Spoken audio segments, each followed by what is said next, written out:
Hi there, welcome to the last edition of JoyNews Interactive for the week and the month. Yes, 8 months done. Can you imagine? 4 more to go. It's a good time to thank God, and it's been a good time also in the year for me. I hope it has been for you. Thanks for being with us through it all. We're live from digital address G80992539 in Kokomlemle in Accra. Join the conversation on Facebook and Twitter. We are JoyNews on TV.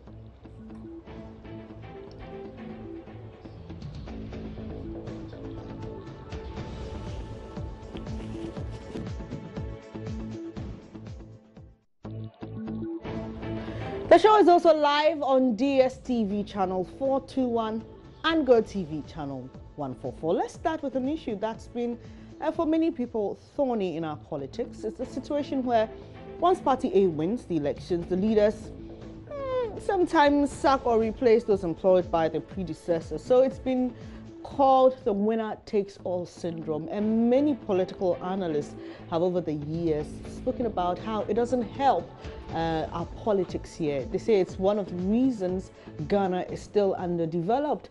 How do you think we can end this syndrome? Let's get to Facebook. Yabua Solomon says by reducing the appointing powers of the president. And Kwesi Somoa says MP4 that owns a building. All right, okay. Mankwa Percy says impressive. I never thought the NDC could perform well in a position like this. Let's do them a favor by amending the constitution. What we are asking you to do is to suggest how we can end the winner-takes-all syndrome, as we call it here in Ghana. Kwesi Somoa says black man, black sense, positive attitude on the part of Ghanaians having the privilege to represent the people in parliament. I must work on their behalf, delivering and helping to develop my country, he goes on. And Osikeni says by arresting and prosecuting them before the law court, by prosecuting who and arresting who, help us understand what you mean.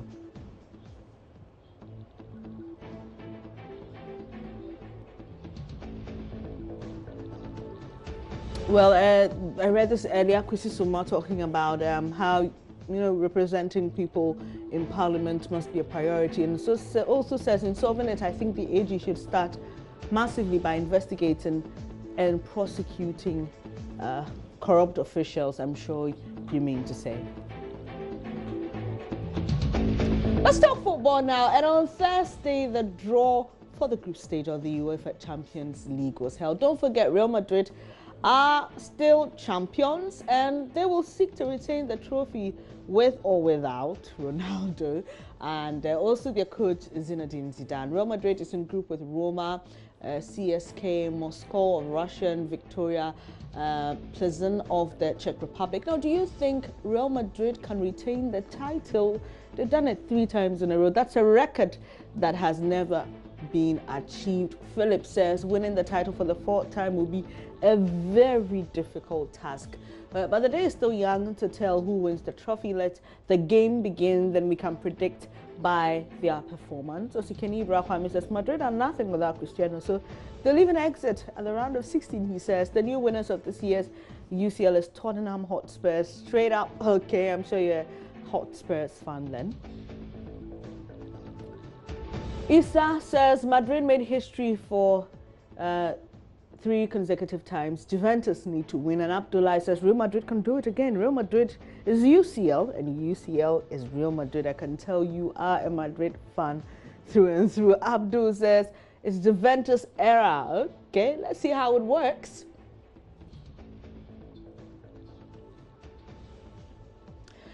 So definitely, we also are expecting that the Europa League would also, a league draw would happen anytime soon. That's if it even hasn't started.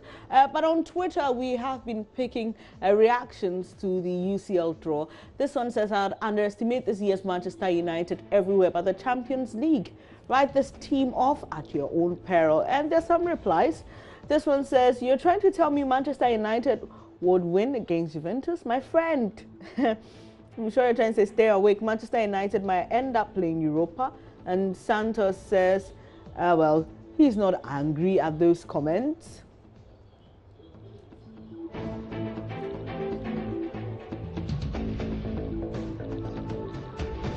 Now, this says, just imagine being the Premier League champions and breaking all kinds of records, or the Champions League runners-up who are the favourites to win everything, or having the manager all your rivals want at their club, and the press don't cover anything to do with your club because of Manchester United.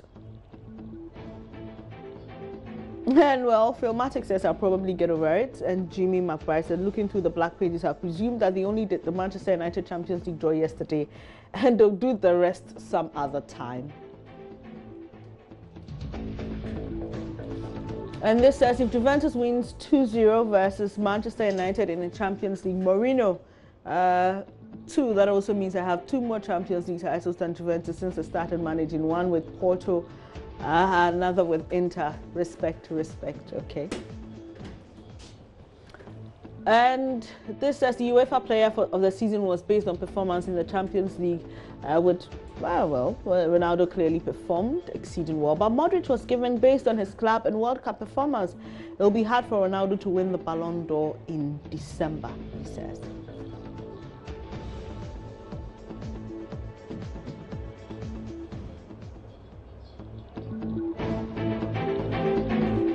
So still on football, because there's a lot of interesting things happening with Real Madrid's Luka Modric, I guess, and we'll be bringing you all of that shortly.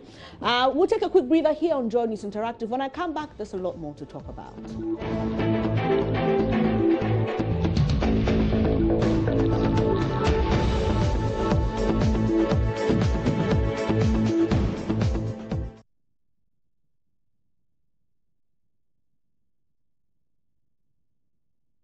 Thank you so much for staying here on JoyNews Interactive. Before that short breather, we're talking about the UCL, that's the UEFA Champions League draw that happened yesterday. And already people are, trying to predict which team will win eventually. That's a long way coming, but it's okay to predict. And quickly, if it's available, I'll just be showing you what the draw was. Okay, so we have in Group E, Bayern Munich, Benfica, Ajax, and AEK Athens. And Group G, we have Real Madrid, Roma, CSK Moscow, and Victoria Pleasant. And Group F, we have Manchester City and Shakhtar Donetsk. We have Olympique Lyon and is it Hoffenheim? And Group A, Juventus, Manchester United, Valencia, BSC Young Boys. So this is just Group E, F, G, and H. There are a lot more to this, but basically all we want to ask you is which teams you think will progress from the group stages.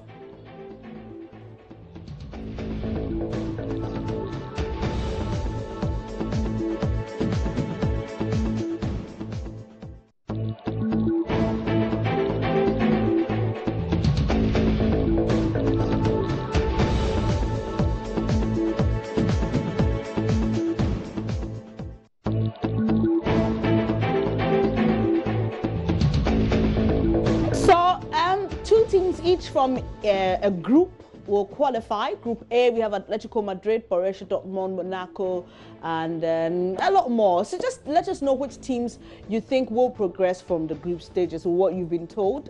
2 teams from each group. I'll be taking your comments quickly on that.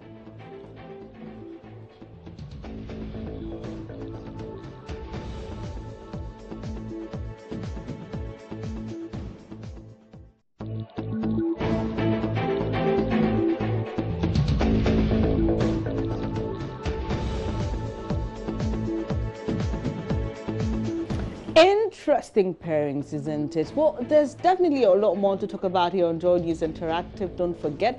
And I'll be back shortly. Please don't go away.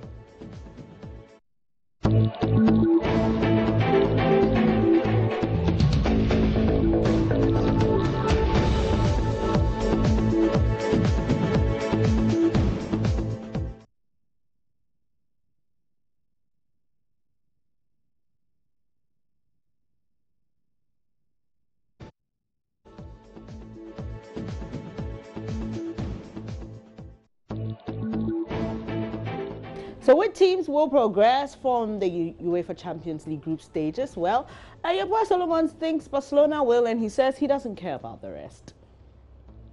And Philip says Group A, Atletico Madrid, Borussia Dortmund. Group B, Barcelona, Tottenham. Group C, PSG, Liverpool. Group D, Porto, Schalke. Group E, Bayern, Benfica. That's quite a list you've got there. I'm sure you're a real football lover. He's just tried to break it down for us. And Group H, he says Juventus and Manchester United. He says, I'm more interested in Group B, where Tottenham will top the group, Barcelona will follow. But the sad thing is Tottenham will beat Barcelona both home and away, okay? Osikeni, I'm sure you're a Tottenham fan. Earlier, your comment said that Tottenham will win the Champions League. Let's stay on football because Real Madrid's Luka Modric has won UEFA Men's Player of the Year award. He beat former teammate Cristiano Ronaldo and Liverpool's Mohamed Salah to win that particular prize. Now, there's a lot of talk around that probably this is a sign of bigger things to come. Do you think he'll win the World Best Player title? Will he win the Ballon d'Or? Well, Osikeni says, I think yes, but he thinks politics and football will make Cristiano Ronaldo win. Philip says he's worked tirelessly for this. I think it's time to change hands. The dominance of Cristiano Ronaldo and Messi will be intercepted by Modric this year. Okay. Nanaya Marco says, no, he deserves the UEFA Player of the Year. The ultimate must go to Cristiano Ronaldo. Abdullah says, yes, of course, he's done well, both for his, I'm sure you mean his club, and also his country.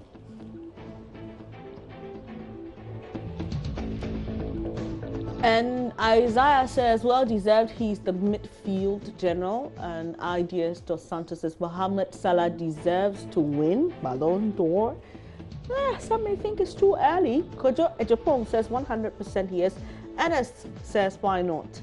And Clark Jonathan says yes. And this is to answer that question if Luka Modric will win the Ballon d'Or. Salman Khan says no.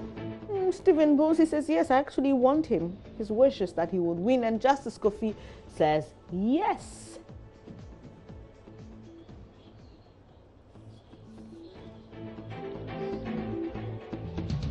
And you know, as always, on Fridays, we let you know what our most viewed videos on our Facebook were. Let's start off with this. Now, this particular one went viral, and it's of a policeman talking about the causes of accidents, saying drivers love to watch women on the road. We had 52,000 views. Let's watch that.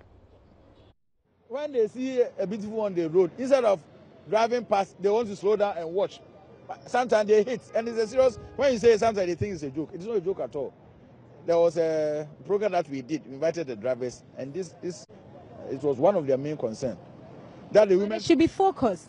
How for focus, you see, you can be focused, but when you are driving and you see somebody with that tight something, and a normal human being, you watch. You know, somebody has come out with a song saying that Ghana for a pension will be a pension, and people are watching. Therefore, you be focused. But you can't, it's not everybody that will be focused. You will be focused, another person will look and come and hit. And they have been killing people. Sometimes the accidents that happen, you can't imagine. How did this happen? The person was driving, there was no speeding. How come the car somersaulted? How come he hits another person? These are some of the distractions. In fact, it's a source of distraction. So when you dress moderately, if you're in your car, fine. But if you want to, some of them to deliberately, they want to walk on the streets. Perambulating, they'll go to the out there and then come back doing nothing.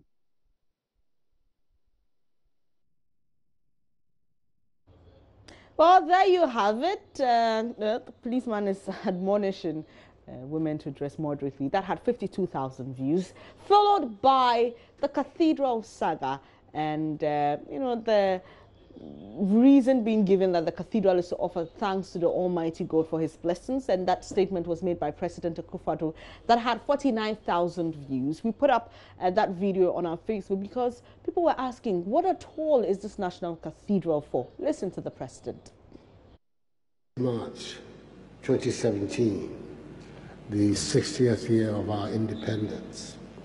I cut the sword for the construction of a national cathedral on my way to the Independence Square celebration.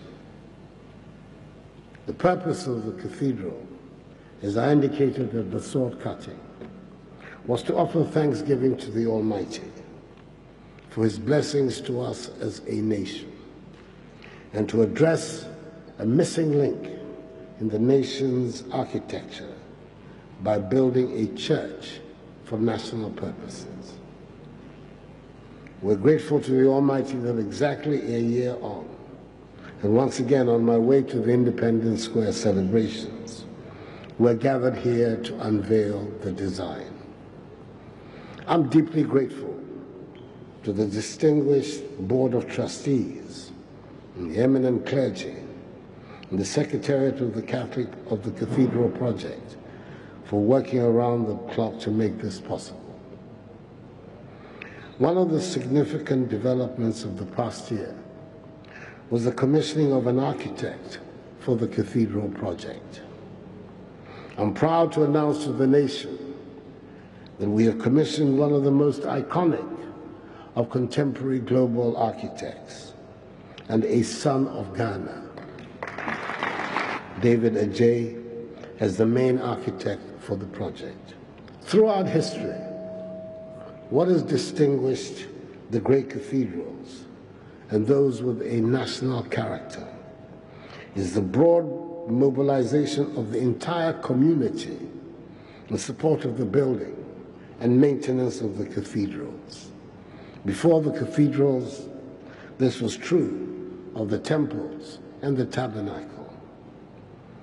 On Sunday, the 25th of February this year, I visited the Washington National Cathedral to go and worship, and was reminded once again of this truth. The challenge of building Ghana's national cathedral, therefore, relates to the mobilization of our people in support of the project. The broad representation. So that debate on whether or not we need a national cathedral continues on social media and public spaces. And our third most watched video is that one of the founder of the Christian Action Faith Ministries, Archbishop Duncan Williams, asking Christians to shut up about Dr. Otabil, or Pastor Mensa Otabil's involvement in defunct Capital Bank, and that had 40,000 views. Caution every Christian, shut your mouth.